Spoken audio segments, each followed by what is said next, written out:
Mercado da soja, dólar a 4,95 e prêmios positivos. O que esperar do preço no porto? Vlamir Brandalize comenta. Mercado Agrícola.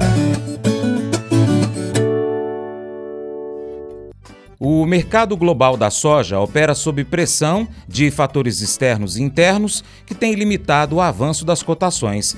A escalada dos preços do petróleo, impulsionada por tensões geopolíticas persistentes, sustenta outras commodities e reforça a demanda por biocombustíveis. Esse cenário, aliado a condições climáticas em transição e à valorização recente do real frente ao dólar, contribui para um ambiente de cautela nas negociações em Chicago e aqui no Brasil. Ainda assim, Vlamir Brandalize, da Brandalize Consulting, reforça que o desempenho das exportações brasileiras segue robusto, com volumes recordes e forte demanda internacional.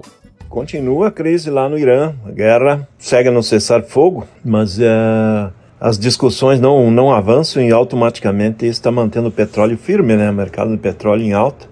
Mercado do petróleo Brent aí batendo novamente os $100, o WTI acima de 93. Mercado firme do petróleo e influenciando as commodities em geral.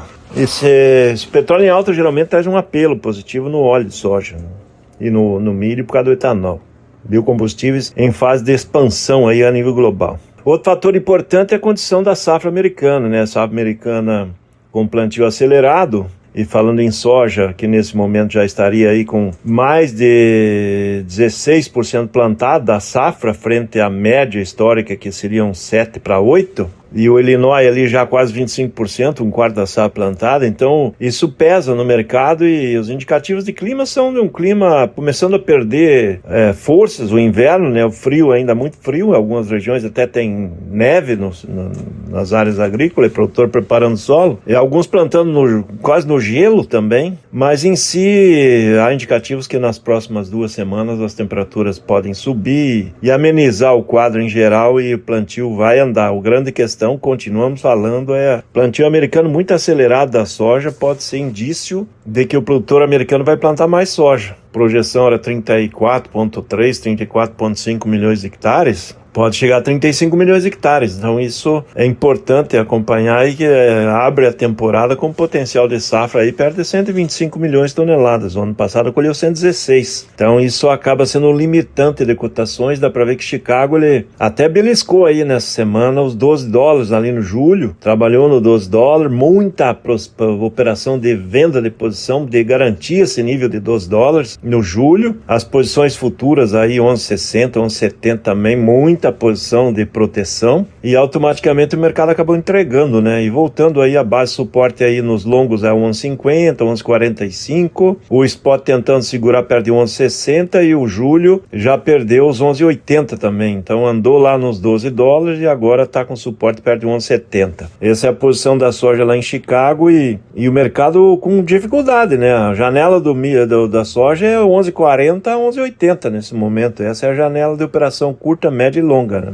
E aqui no mercado brasileiro tivemos momentos aí que chegou a pagar 139 no porto para outubro e agora o comprador tentando falar em 137, talvez lá de 138, mas a questão é que o dólar também deu uma esfriada, deu uma acalmada no dólar um pouco mais frágil. E isso traz um apelo aí complicado, né? Dólar já na faixa de 4,95, né? Então isso atrapalha a vida da soja, mesmo trabalhando com prêmios positivos e bem positivos no sinal, né? Esse é o quadro no mercado de soja de exportação internacional. Aqui no mercado brasileiro, temos os dados da SECEX aí dos primeiros 12 dias úteis do mês de abril. Ainda faltam 8 dias úteis para fechar o mês. E já embarcou 10,8 milhões de toneladas. Frente a 15,8 milhões de toneladas que foram embarcadas no mês todo do ano passado. Então, abre a temporada aí com um fôlego para passar fácil de 16 milhões de toneladas. Talvez possa beliscar perto de 17 milhões de toneladas se continuar esse ritmo de embarques que veio até agora, né? China está na liderança aí, levando cerca de 75% da soja brasileira a embarcar até agora. O acumulado da soja nesse de janeiro até os primeiros 12 dias úteis do mês de abril, é 33,7 milhões de toneladas, é recorde histórico para o período. Ano passado, no mesmo período, era 30,5, está com 3 milhões e 200 mil toneladas à frente, basicamente de 10% a mais. Farelo também com números muito fortes aí no embarque, né? 7,3 milhões de toneladas acumuladas, segundo a CSEX, de janeiro até agora, frente a 7 milhões do ano passado. E óleo está com um bom número também, quase 800 mil toneladas embarcadas no acumulado, já de janeiro até agora, frente a 510 mil do ano passado. E o complexo soja, farelo e óleo, nesses primeiros 12 dias úteis do mês de abril, faturou a bagatela de 4 bilhões 984 milhões de dólares, batendo a porta dos 5 bilhões de dólares. A bagatela de 25 bilhões de reais em divisas. Então esse é o quadro da soja na exportação, que segue bombando. E aqui no Brasil temos a colheita aí em 96% das áreas. O ano passado era 97%, a média é 98%. Então colheita da safra vai se fechando. Nesse momento vai sobrando basicamente produtores do Rio Grande do Sul ainda que teriam menos de 20% da safra para colher nesse momento. Então essa é a condição da colheita. A safra vai chegando ao final com indicativos que deve fechar perto de 180 milhões de toneladas frente a 171,5 milhões de toneladas do ano passado. Esse é o mercado da soja, o grande produto do Brasil. Agora são 4 canais Paracatu Rural para você se manter muito bem informado.